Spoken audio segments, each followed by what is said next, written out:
미국의 11월 소비자 물가 상승률이 예상보다 낮게 발표되면서 인플레이션 정점이 지난 게 아니냐는 목소리가 나오고 있습니다. 또 미국 연준의 통화 긴축 정책의 속도 조절을 할 여지가 커졌다는 기대감도 생기고 있는데요. 관련 내용 정철진 경제평론가와 함께 전망해 보겠습니다. 안녕하세요. 네, 안녕하십니까. 네. 미국의 소비자 물가 지수 상승률 전망치보다 이제 낮게 나왔습니다. 네. 하지만 그럼에도 불구하고 여전히 이제 7%대이긴 한데 네. 이거 어떻게 봐야 됩니까? 그래도 수치면이나 내용면에서 상당히 좀 긍정적으로 시장은 바라보고 있는데요. 예. 일단 7.1%라는 그 숫자 자체가 지난 여름에 9%대보다는 이제 빠르게 떨어지고 있는, 네. 그러니까 어느 정도의 정점론에 대한 힘을 주는 거였었고, 네. 당초의 시장의 예상이 7.3%였습니다. 네. 하고 이 정도만 나와도 잘 나온다라고 했는데 예상치보다도 훨씬 더 떨어지는 7.1%였고요. 내용 부분도 제가 좋다고 말씀드렸던 것이 뭐 유가 떨어졌으니까 에너지 가격 떨어졌겠고, 한때 굉장히 인플레이션을 기폭제가 됐던 중고차 가격은 이제 완전히 이제 사라지게 되는 그런 모습이었고, 또 연준이 많이 버는 의료 서비스 비용도 확실히 떨어졌고요. 예. 하나 남은 게 임대료 부분은 아직도 좀 짱짱하게 올라 있지만 미국의 임대료라는 것이 늘 매매 가격과 한 3개월 정도 후행합니다. 근데 지금 주택 시장이 미국도 떨어지고 있거든요. 그러니까 지금은 임대료가 높지만 한 다다음 달은 뭐 확실히 임대료까지 떨어진다라고 보면 실은 내용면에서도 인플레이션 정점론에 좀 힘을 얻게 되는 그런 수치였다, 이렇게 보여집니다. 일반적으로 이제 추세를 볼 때는 한 몇 달 정도를 놓고 보지 않습니까? 네.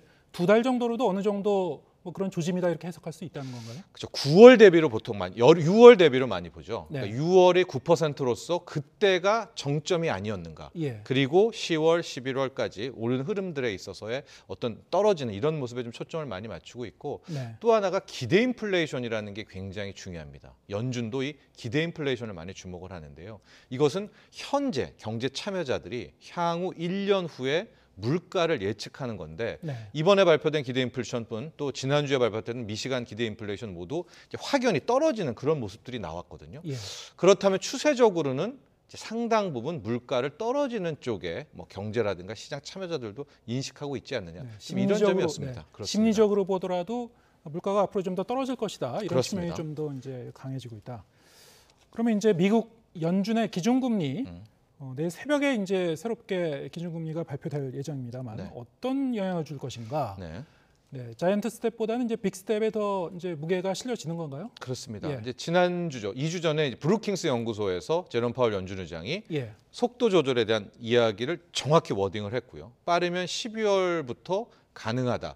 그때 이미 이제 0.5%포인트 빅스텝에 대한 가능성은 높아졌는데, 네. 실질적으로 어젯밤에 나왔던 11월 소비자 물가 상승률 나오니까 이제 내일 새벽에 나올 당장의 12월 FOMC는 이제 빅스텝이 예.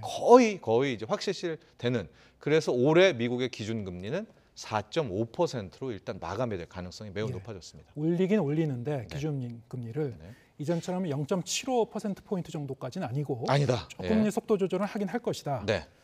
자, 이게 그럼 내년 상반기에 어떻게 끌고 갈 것인가가 이제 문제일 것 같은데요. 그렇습니다. 어쨌든 새벽에 이제 발표되는 내용을 잘 봐야 되겠죠. 네, 맞습니다. 네.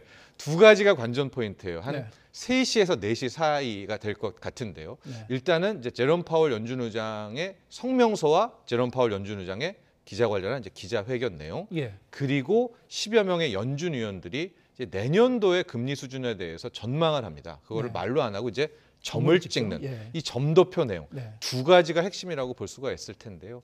먼저 점도표 내용을 먼저 좀 말씀드리면, 소수설이긴 하나 시장이 가장 원하는 거는 예. 5% 밑에서 한 4.75에서 5%의 가장 많은 점이 찍혀 있기를 원합니다. 지금 기준금리는 윗단이 이제 4%인데 4.5죠. 이제 예, 내일 예. 올리게 되면 내일. 예, 예. 예. 내일 올리게 되면 4.5고. 예.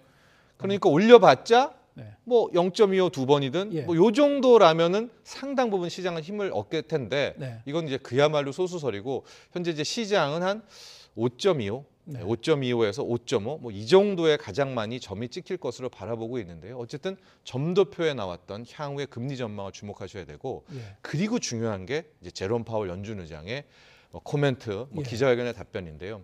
두 가지를 좀 보셔야 될 것 같아요. 첫 번째는 물가에 대해서 파월은 어떻게 생각하고 있는가. 두 번째는 미국의 경제와 경기에 대해서 어떻게 생각하느냐.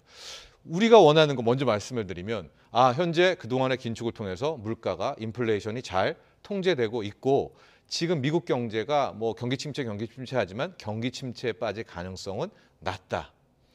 이 정도의 말을 해주면 네.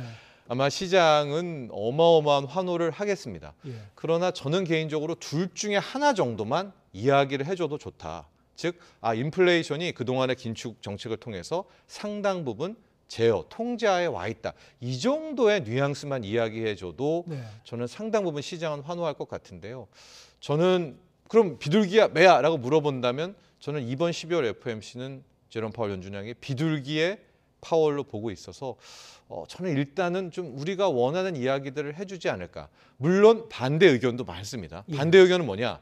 아직까지 갈 길 멀다. 물가를 잡으려면 더 많은 희생이 필요해야 된다. 이 예. 과정에서 경기가 조금 어려울 수도 있다. 예. 이 정도, 이게 8월 잭슨홀 미팅에서 했던 이야기잖아요. 네. 이제 이 이야기를 하면 시장은 굉장히 또 실망하게 될 텐데 네. 저는 일단은 좀 전자 쪽에 있습니다. 네. 이 연준 의장의 말 한마디 한마디에 이제 시장이 일희일비할 수밖에 그럴 없는 겁니다. 그런 상황인데 네. 올 한 해 동안은 어쨌든 미국 연준이 이 자동차로 비유하자면 가속 페달을 계속 밟지 않았습니까? 네. 어쨌든 지금 이제 예상하신 그 바대로 간다면은 네. 이 기준금리의 이제 인상의 이제 속도와 강도 면에서 이제 속도 조절을 하는 쪽으로 좀 가지 않겠느냐 네. 이렇게 이제 기대를 하시는 건데 어쨌든 새벽에 어떻게 되는지 보겠습니다. 봐야 어쨌든 됩니다. 예, 지금까지는 소비자 물가지수 상승률이 전망치보다는 낮게 나왔으니까 조금 더 이 속도 조절할 여지가 좀 생기지 않았는가. 네. 이제 문제는 한국은행이 어떻게 우리의 기준금리를 어떻게 1월 달에 정할 그렇습니다. 것인가 하는 예. 겁니다. 아직 뭐 시간은 좀 몇 주가 남아 있기 때문에 네. 그 사이에 여러 가지 변수도 있겠습니다만 어떻게 예상하시는지요? 저는 0.25%포인트 인상하지 않을까 보여집니다. 12월에 우리 한국은행 금통위는 없고요.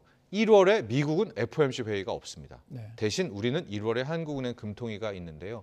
현재 미국이 내일 올리게 되면 이제 4.5%가 되고요. 우리의 기준금리는 3.25, 네. 1.25%포인트 차이인데 그동안에 우리 한국은행의 소위 말하는 금리 정책의 행태들을 보면 미국과 벌어져도 1%포인트를 좀 유지하려는 예. 그런 경향이 있습니다. 이런 차원에서도 일단 1월에 0.25%포인트 베이비 스텝을 밟아놓고 3.25로 갖다 대지 않겠느냐라는 이제 그런 예상을 해볼 수가 있고요. 네. 또 하나 우리의 소비자 물가 상승률, 우리의 인플레이션을 보면 내년에 변수가 있습니다.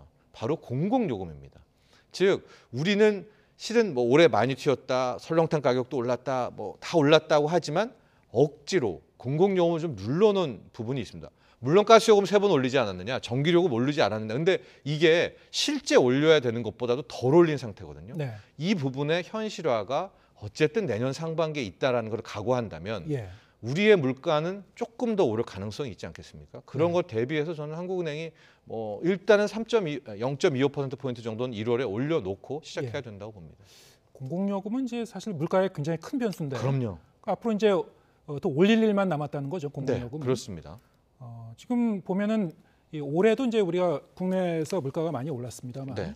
내년 상반기에도 지금 예상치를 보면 만만치 않거든요. 맞습니다. 우리나라의 인플레이션 상황은 어떤 것입니까? 지금? 우리나라도 말씀하셨듯이 뭐 미국은 7%대인데 예. 우리는 이제 5%도 이제 꺾이고 4%대고 우리가 더 안정된 거야. 뭐 이렇게 비교를 할 수가 없는 게요. 예. 말씀하셨듯이 우리는 공공요금이라는 부분 하나를 좀 숨겨놨던 네. 측면이 있기 때문에 이것이 현실화됐을 때 상당 부분 미국은 잡히는 듯해도 우리는 다시 들썩일 가능성이 분명히 존재합니다. 네. 또 하나가 이 물가 상승률의 착시 효과라는 게 있는데 예. 이게 전년 동기 대비거든요. 네. 그래서 전년에 비해서 얼마 올랐냐 합니다.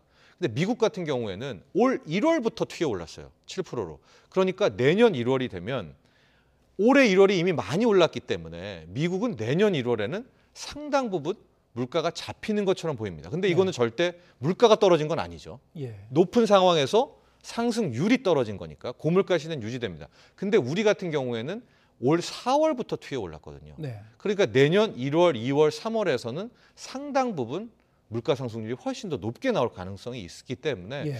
저는 한국은행이 1분기에는 상당히 좀 긴축적 자세로 나가지 않겠는가 이렇게 보고 있습니다. 네. 지금 이제 물가는 여전히 이제 인플레이션 상황이 갈 것이고 네. 사실 경기도 뭐 침체로 좀 가는 그런 상황이기 때문에 뭔가 우리가 얘기하는 스태그플레이션으로 가는 거 아니냐 이런 좀 걱정도 상당히 되는 상황일 것 같은데요. 그렇습니다. 네. 지금 수출도 굉장히 안 좋죠. 수출 전선이 안 좋은데 올해 무역 수지 적자가 500억 달러에 달할 전망이라고 합니다. 네. 14년 만에 이제 이 적자 이자 규모가 역대 최대 규모. 이게 상당히 뭐 올해 들어서만도 이 수출 얘기를 할 때마다 우리 경제에 이 빨간불이 켜졌다, 경고등이 켜졌다. 이게 이런 얘기 한 게 좀 한두 번이 아니기 때문에. 맞습니다. 예. 예. 8개월 연속 무역 수지 적자고요. 12월도 지금 1일부터 10일까지 잠정치 나온 걸로 봐서는 거의 확실시 되는 것 같습니다. 네. 그럼 올해가 9개월 연속 무역 적자로 끝이 나게 되고 규모도 중요하겠죠. 현재가 한 470억 달러인데 500억 달러는 될 것 같습니다. 예. 그럼 60조 원의 적자를 올해를 마감을 하게 된다는 건데 예. 우리는 거의 무역으로 뭐 먹고 살다고 해도 과언이 아니고요. 그렇죠. 한국 경제의 바로미터, 뭐 탄광 속의 카나리아 먼저 알려주는 것이 지금 무역이었었습니다. 네. 근데 이 정도의 무역 수지를 적자를 연속적으로 경험한 때가 언제였는가? 1996년이었었습니다. 그때가 200억 달러, 206억 달러 무역 수지 적자였었고요. 네.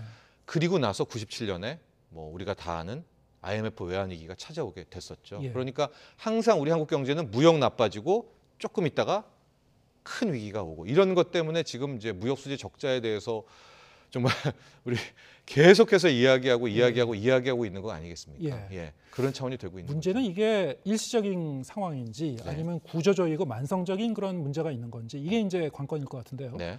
올해 들어선 사실 뭐 우크라이나 사태도 있었고 국제 이제 원자재 가격이 상승한 것도 여러 가지로 우리나라 경제에도 좀 악영향이 있었고 네. 뭐 수출 여건이 이렇게 전반적으로 좋지는 않았습니다만 네. 문제는 이제 뭐 대중무역이라든가 뭐 반도체 분야라든가 이런 부분에서 이제 굉장히 핵심적인 부분에서 이제 안 좋아지고 있어서 이제 그렇습니다. 걱정이에요. 예, 첫 번째가 대중입니다. 네. 그래서 이거를 오히려 좀 역설적으로 좋게 해석하려고 한다면 네. 이런 거죠. 96년에 있었을 때는 한국 산업이 전반적으로 다 경쟁력을 잃어버리는 네. 그런 측면이었었는데 이번에 나오는 무역 수지 적자의 진짜 한 가지 요인을 따지라면 중국이거든요. 예. 중국이 코로나 봉쇄를 정말 저렇게 뭐 무자비하게 하게 해버리니까 4개월 연속, 5개월 연속 코로나 봉쇄를 하니 중국이 흔들렸고 중국에 관련한 비중이 큰 우리나라의 무역이 흔들렸기 때문에 예. 만에 하나 올해든 내년이든 중국이 코로나 봉쇄를 풀고 중국 쪽의 소비 엔진이 돌아간다면 예. 실은 의외로 빠르게 저 무역 수지 적자가 해결될 수 있다. 이것도 상당 부분 타당한 측면이 있습니다. 네. 왜냐하면 중국에 대한 그 영향이 되게 컸었거든요. 예. 그렇게 하나를 해석할 수가 있겠고 두 번째는 이건 문제인데 반도체입니다. 우리 한국은 반도체, 자동차, 화학, 뭐 쓰리톱 체제이기는 한데 네. 반도체, 특히 메모리 반도체 시장의 겨울이 상당 부분 이어질 것 같습니다. 아마도 내년 여름까지는 뭐 반도체는 거의 바닥을 뭐 갈 수밖에 없기 그거는 때문에 이제 산업에 이제 사이클이 있어서 주기가 있어서 그렇다는 맞습니다. 겁니까? 예, 그렇기 때문에 이제 두 가지 요소 중에 어떤 것들이 네. 한국 경제의 무역 엔진을 돌릴까 여기에 대한 판단인데요. 일단 현재 바랄 것은 빨리 좀 중국이 어떤 식으로든 봉쇄를 풀고 성장 엔진을 경기 부양을 하느냐에 따라서 그리고 내년 1월, 2월 우리의 무역이 어떻게 되느냐가 굉장히 중요한 지표가 될 것 같습니다. 네. 우리나라 수출이 중국 상황이 굉장히 중요하겠군요. 굉장히 네, 중요하겠습니다. 알겠습니다. 정철진 경제평론가와 함께했습니다. 고맙습니다.